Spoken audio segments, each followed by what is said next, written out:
If you clicked on this video, you're probably not having the best time on FIFA right now. You probably need some tactics to help save your weekend league or something like that. But don't worry guys, in today's video we got some 3-4-2-1 custom tactics that will transform your team into Prime Barcelona. But just before we get into the video guys, I'd very much appreciate it if you could drop this a thumbs up, as it does really help me out. It's team of the season, so if you guys need any coins, make sure you check out MMOXP.com. Their link is down in the description. They're fast, cheap and reliable. And if you use my code REMA, you can get yourself a nice 5% discount. Alrighty then guys, so starting off with the defensive style for the custom tactics, I like to have this on balanced. Now the reason we do have this on balanced is because it does give you the greatest control over your defense. So when you need to press and apply pressure, you're able to do so, and then when you want to drop off, be a little bit more passive, you're also able to do that. So balance is definitely the best option in my opinion.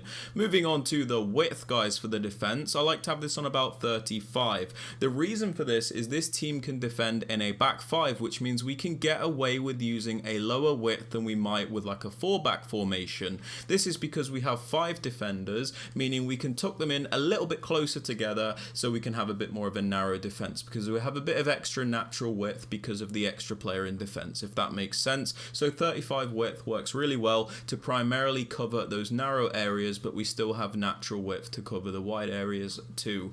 Moving on to the depth guys, I like to have this on 55. This is because it's a nice balanced and consistent depth, so we're not going to be constantly getting pinned back with like a super low defensive line, and we're not going to be getting through-balled all the time either with a super high defensive line. It's really nice and balanced, and it does give you a lot of control. Now moving on to build-up play guys, I suggest using balanced. Now the reason we use balanced is because again it's similar to the defensive style, it's the most controlled, it's the most varied. So when you want to play quickly, you're able to play quickly. When you want to play a bit slower, you're also able to do that. So balance does really allow you to switch it up whenever you need to. Now moving on to chance creation guys, I suggest using direct passing. In fact, I highly recommend using direct passing because it is by far the most meta option in the game.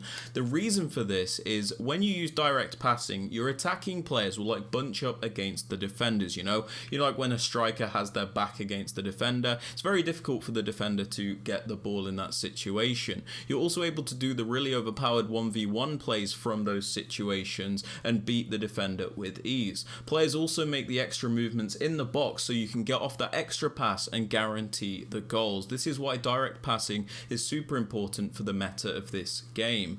Now moving on to the attacking width guys, because this formation does have a bit of width to it with like the left mid and the right mid, I don't like to use a super low attacking width.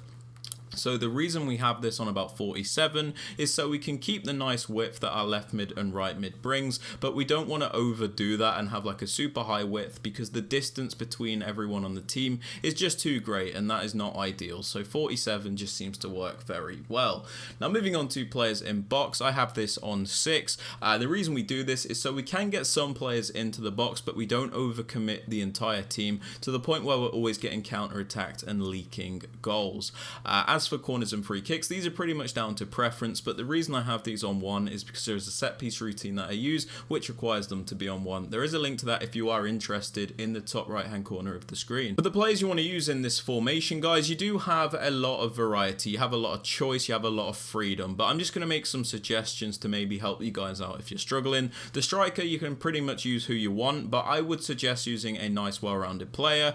This is so that they can do a bit of everything, they can finish off the chance, they can help with the build-up. You just get a lot more out of the striker that way. I don't like using one-dimensional strikers in this game. I like going for my nice balanced players. As for the right forward and left forward, again, you can kind of do whatever you want with them, but I do suggest like the really good, almost like winger style players, players that are really good creatively, players that can obviously finish off the chances, and players that are obviously very quick, because if you use like slow, clunky players in these positions, I think you might struggle a little bit because they are like the playmakers almost in this formation. So it is important that you use competent players here.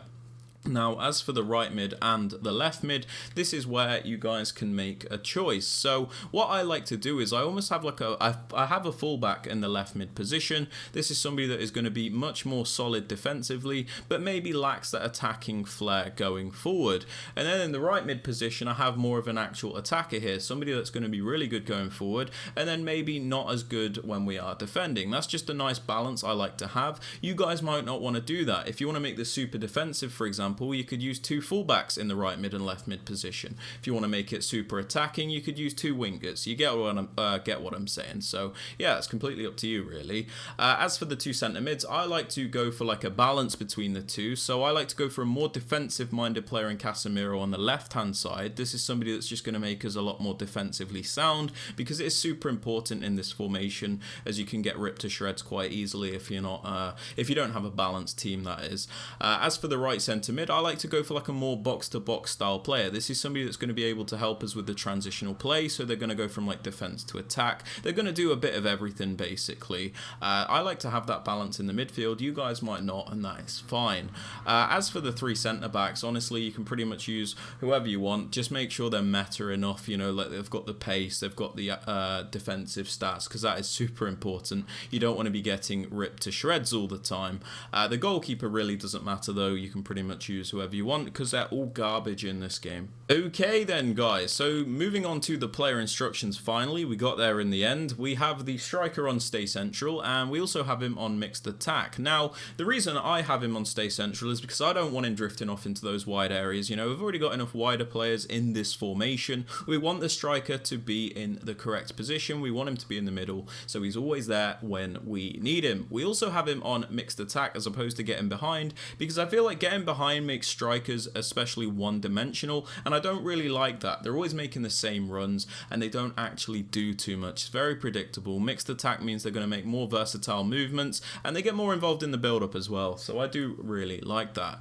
Now, as for the right forward and the left forward, I have these players on stay central and get in behind. Now, the reason we actually do have these players on stay central is because we've already got the left mid and right mid to cover the super wide areas. You know, we don't need the left forward and right forward going out super wide if we've already got the right mid and the left mid to do that. It makes more sense to have them on stay central, so we've got good coverage of the narrow areas and the wide areas at the same time. This makes it very hard to defend against, because your opponent can't mark both narrow and wide at the same time. We also have them on getting behind, so they're always looking to make those runs, and we get the best movement out of these players. I much prefer getting behind on the forwards as opposed to the actual striker, because I feel like it just works a lot better in my opinion. Now, moving on to both the right mid and the left mid, we have them on comeback on defense and stay wide. Now, the reason we have them on comeback on defense is because, like I said in the tactics part, when you put them on comeback on defense, the left mid and the right mid,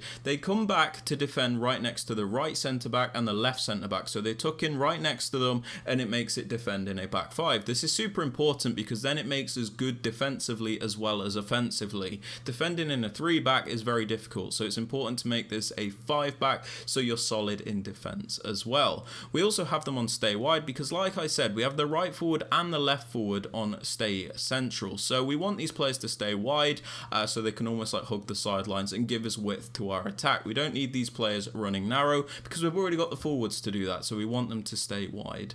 As for the centre mids, on the left centre mid, my more defensive one, I have him on stay back, stay on the edge of the box for cross and cover centre. Stay back means he's not going to go forward because we do need the extra defensive support. We need to be solid. We don't want to get counter-attacked and have nobody back, basically. We also have him on stay on the edge of the box for cross because in case we do send him on a run forward, he's not going to go darting into the penalty area. He's going to stay on the edge of the box, which is super important in my opinion. We also have him on cover centre, so he does cover those central areas. As for the right centre mid, my more box-to-box style player, we have him on stay back while attacking and cover centre. We don't put him on stay on the edge of the box for cross. The reason for this is, like I said, he's a bit more attacking, but we don't want him to be super attacking. So we still have him on stay back while attacking, so we can pick and choose when we send him forward, as opposed to him just doing his own thing and running off forward. We have him on balanced crossing runs because sometimes I do actually want this player to get into the box, and then other times I want him to stay on the edge. You know, we kind of just let him do whatever. And then we also have him on cover centre. As for the 3 centre backs and the goalkeeper, these are on the default settings and I do not touch them, guys. But yeah, they're my custom tactics and player instructions for the 3-4-2-1. Let me know what you guys think of this down in the comments, and yeah, please be sure to drop us a thumbs up, sub to the channel if you are new, and don't forget to turn on notifications. And as always, if you do need any FIFA coins, make sure you check out the link in the description and use my code REMA for 5% off. And with all that aside, guys, I hope you have a great rest of your day, and I'll catch you all in the next one. Peace out.